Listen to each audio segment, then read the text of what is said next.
Everyone. Hello. Hello. Okay. Um, who would like to start? Yeah. All right. Just trying to find the questions again. Mm, Okay. So honestly, for me, for the clinical practice, um, what I've truly learned was really building my lesson plans, being more thorough with my lesson plan, making sure that I implement lessons and activities that is going to be more intriguing and fun for my students. Because honestly, I work in a county where they actually provide lesson plans for us. And so this was a good thing for me. So if I was to leave this county, I know how to really build a lesson plan and know that it's going to be effective for one. As far as me growing as a teacher professionally, like I now have a new eye as far as how I look at my students, and being able to adapt to them and knowing that, okay, it's going to be chaotic at times. By being able to go back and reflect over the videos, I now know, okay, I know how to fix things now. And as a teacher now, I know that as long as I'm doing more self-reflection, I see the growth inside of my students because I'm building off of what I am actually observing and writing down and remembering. Which now I have incorporated this into my lessons. I will continue recording my actual lessons just for me to be able to go back and look and see how a lesson was taught, how kids were reacting. Because as teachers, we say we got an eye in the back of our head, but in reality, we truly don't. So I caught a couple of my students doing things that they weren't supposed to be doing. So now I'm more aware of, okay, don't stay too long on this side of the room, move across a little bit more. I've learned to be a shifty teacher now, which is a great thing. And as far as my clinical practice and how it has prepared me to meet the needs of students tomorrow, um, this year was my first year being a writing teacher. And because of this year and doing it with this particular class for my clinical practice, I'm ready to prepare kids more with writing. A lot of the lessons that we did, it was a lot of editing and it was a lot of going through and going back and checking my own grammar. And that's funny for a teacher to say, but it actually has prepared me more to know what I'm looking for from my students now. So I am very appreciative of it. And as far as how this has impacted my students' performance, at the beginning, when we did our goals, my students were very low. Writing was very low. Vocabulary was very low. And then when we did the second goal, and I watched them, some of them go to actually being engaging and being more because I was developing my lesson plans better. And then now to the final, I had two students at first that was hitting goals, the 70% goal. To in the middle, I had four. To just here recently with the last video, it may seem so weird and it may not be a lot, but I have 108 students and I did this. I only focused on one particular class for this particular video. But out of those 25 students, and this is my very low class, I had at least a good eight that hit the 70%. And I had another six that hit the okay, I'm getting there. And then my numbers kept growing. So now I know how to actually grow my students more and be there. And in all, I went back and I took those same goals for my other classes. And for my higher achievement students, I saw really great growth. So with that being said, now I know how to work an Excel document that I can keep my goals in. I know how to make sure I'm doing self-reflection. And I have grew as a teacher as far as planning and prepping for my lesson plans. So those are my growths and learning curves that I developed over this time. So Hey, awesome. All right. Lisa, would you like to go next or shall I? Sure, I can go real quick. Learned during clinical practice, I struggled so much with being on camera and just the technology. I fought the Zoom, so I learned a lot on how to just video and edit video. I hated that part. Um, what else did I learn? I need to do a little better with my lesson planning too. But I think for my classroom, it's so dang hard because every time I do a plan, everything just goes out the window in the first 5 minutes. So I kind of gave up doing a lot of lesson planning. We just wing it, which is not ideal, but for that classroom, it kind of works. Next year when I find another classroom, I'm gonna have to figure out the whole lesson planning and data tracking and everything a little bit more. But um, grown professionally, these kids, they have taught me probably more than I've taught them. They've taught me how to be humble, how to have patience, compassion. They really have taught me just the human side more, uh, which is it's a good thing. It's what I learned. Um, the other thing professionally as a teacher, I'm really struggling just being a leader in my classroom. I don't like confrontation. I don't like telling my aides. I'm not bossy. I am with my family, but not with my aides. So I need to work on that a little bit more, just being a leader. Impacted clinical practice. Well, needs of tomorrow's learners. My classroom is so different than any other classroom. I'm trying to potty train my kids. That's a good need for tomorrow. Uh, where my kids are we're just basic life skills. That's where we're at, and that's yeah. I don't think I have much else to say. I'm just so glad to be done. I'm tired. I'm really tired. Well done, Lisa. Thank you. No, actually, thank you for sharing.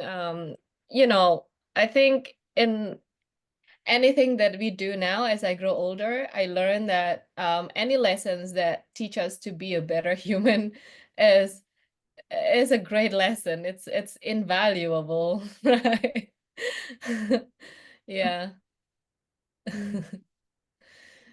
Um, Eliza, uh, are you ready?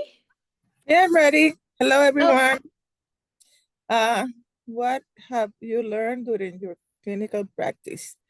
Oh, I learned a lot. I never teach before, so it was a process to learn how to be in the classroom and know the students and do the lesson, be at front of them and teach. So it was something new for me. It was amazing. I enjoy it. So and I think I'm gonna keep learning more and more. So it was great. Um, how how have you grown professionally as a teacher?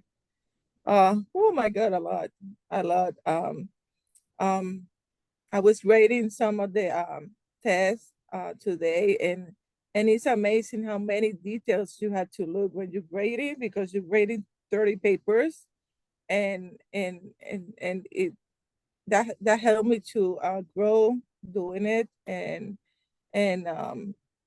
and when I do the lesson, I, it's amazing. But I teach my language, and the students really enjoy it. One of the students today told me, I say this that is easy. That is easy for you, Miss Martinez, because you know Spanish, and it was so funny. So I grow a lot, and I think I'm gonna keep growing, and because it's like I say, it's a process of learning. Um, but the program really helped me a lot. It was amazing how much I learned and I did with everyone and like Lisa say, the videos, I was like sometimes I just froze on the videos like, oh my God. And the presentations, it was great. It was great. So okay, next one. How has your clinical practice prepared you to meet the need of tomorrow learners? Well, I learned all the requirements that we have to do with the students. So that's one of the part that prepared me. Um, to meet what they need. Yeah. So how has your clinical practice impacted your student learning and performance? Uh, how has your clinical practice impacted your student? A lot, a lot, because I was someone new in the classroom that was teaching them the language, and I think they learn to be with another teacher in the classroom, and and have another questions. So yeah, I think that's what impacted my students and their learning. Um, that's it. Thank you. Hey, that's awesome.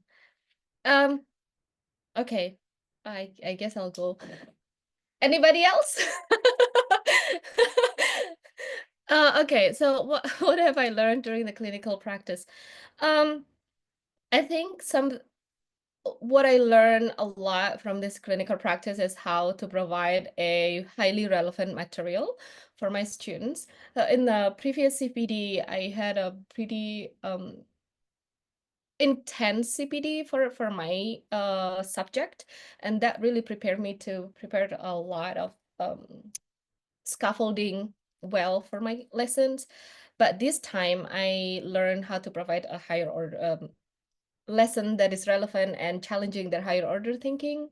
So yeah, another thing that I learned, this is related to myself, is just to accept that um, our the result of our assessments doesn't define who we are.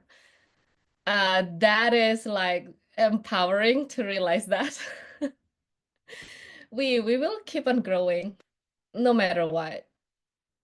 Yeah, so that's nice. Next question is, how have you grown professionally as a teacher?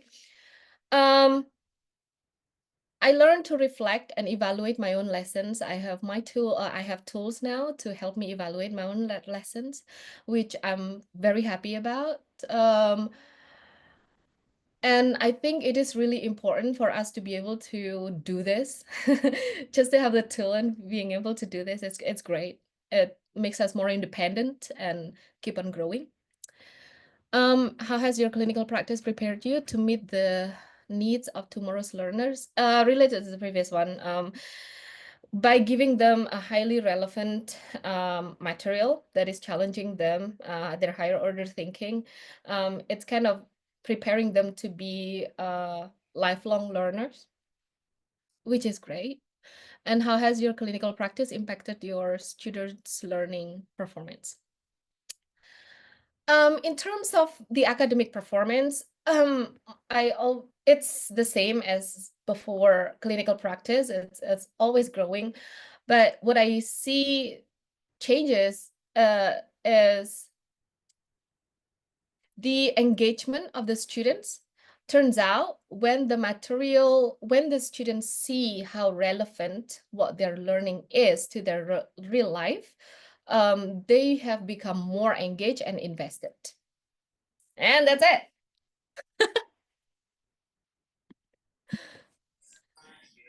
I love what you said about the assessments because I feel like that too. And I think we all do to some degree. And my students, they can't even go to the bathroom yet. I feel like a failure as a teacher because we're still not able to go to the bathroom yet, or very basic things. But I get it. It's frustrating sometimes, but it's not a reflection of us per se. Their ability level.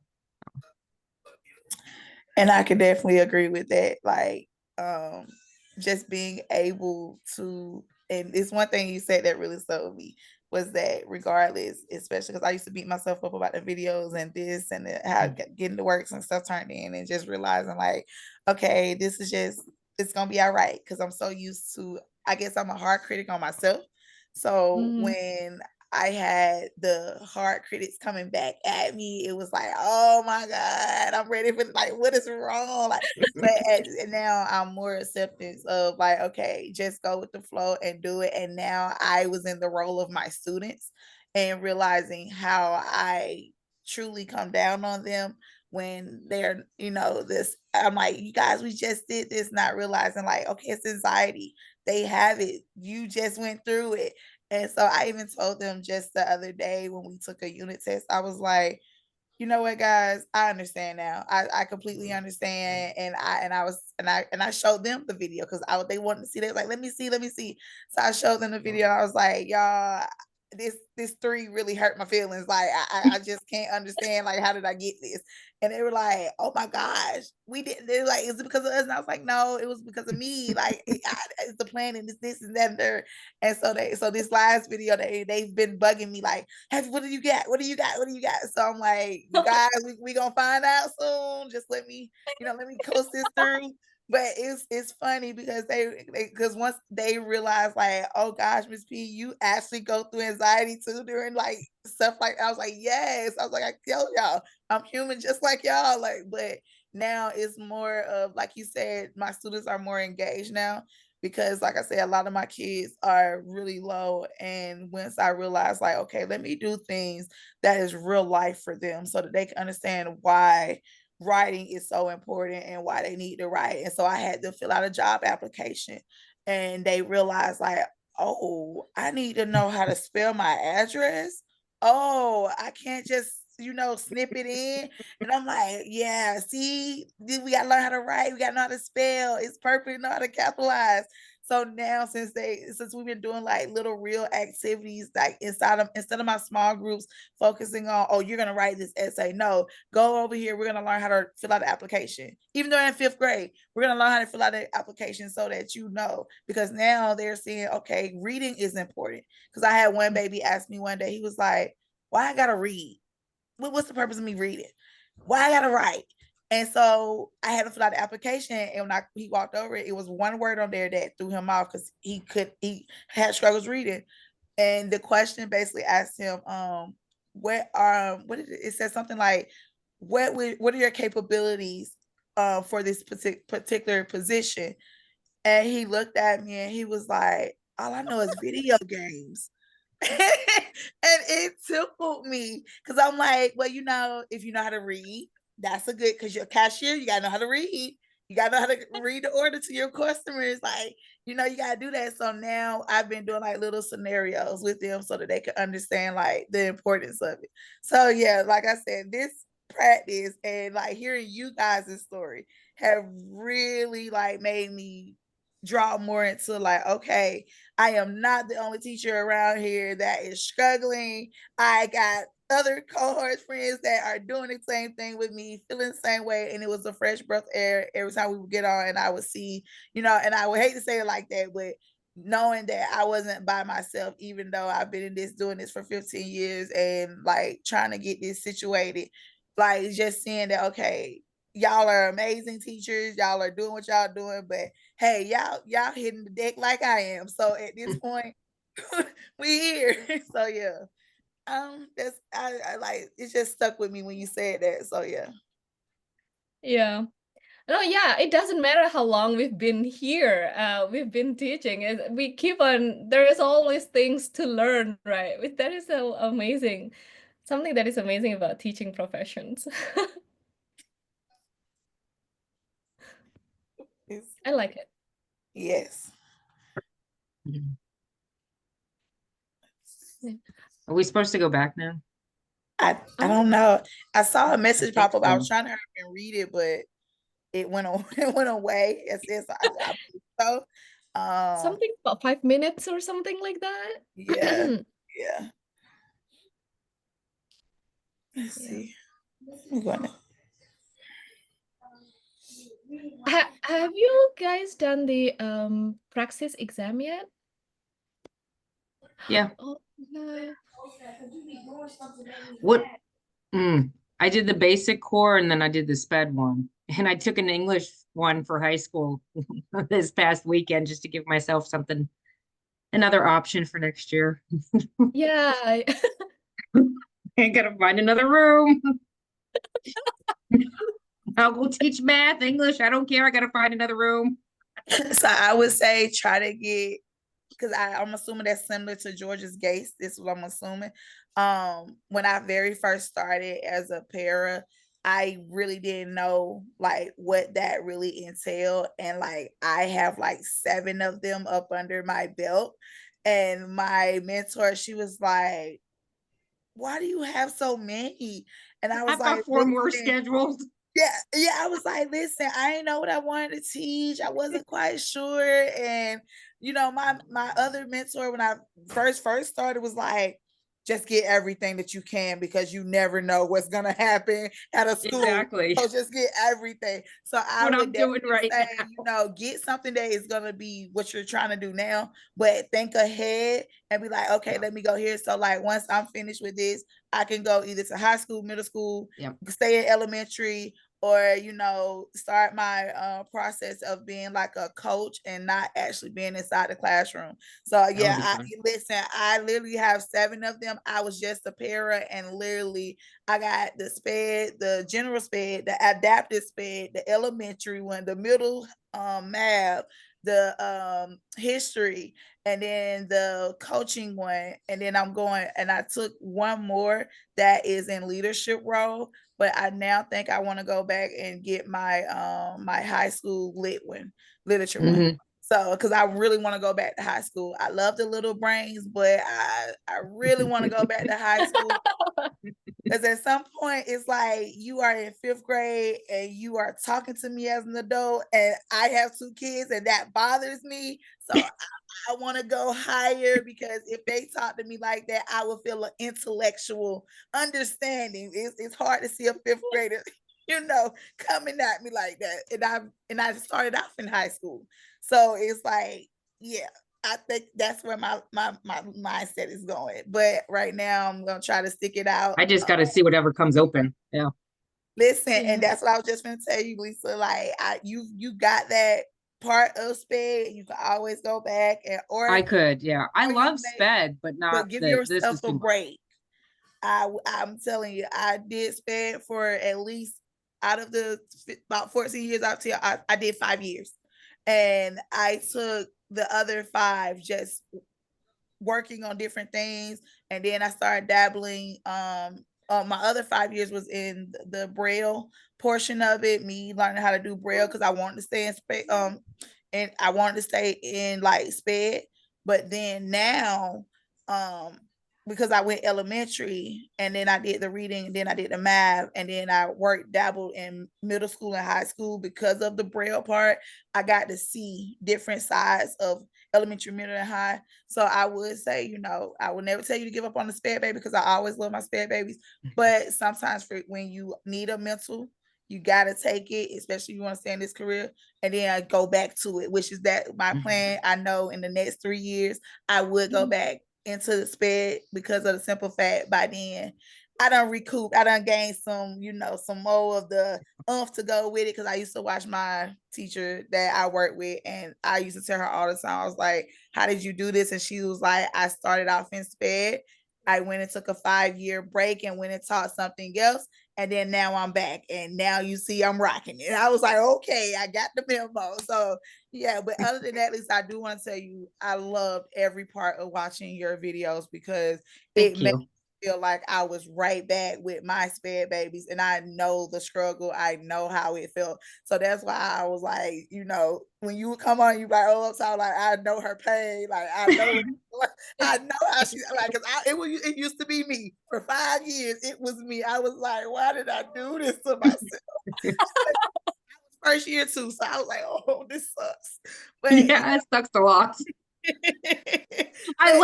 I love my students. I really them, do. but I they love grow them. on to you. They grow on. Yes. Like I just saw me and my kids. We were at the grocery store, and I just saw one of my spare babies, and he works at Food Depot now. And it was so funny because his mom was, picking him up or whatever, and all I hear is this loud Miss Prather, and I said, "Oh my gosh, that is Steven." And I look, and he's running. He's supposed to be pushing the buggies. He's running towards Oh. me. Thank you so much. You just don't know. He talks about you all the time because I would take him, and because our program we had where we taught them how to go to work. So they would get a job at this local grocery store. And so for some odd reason, he was a really good worker and he got along with the manager, and the manager kept him on. And so it was just a day that I caught him as they were dropping him off. And it was just so funny. He was like, I'm gonna clock in, I'm gonna clock in, I'm gonna clock in, but I gotta talk to Miss Prather. And he talked my head off for like 15 minutes. But it was like, okay, you're gonna be late.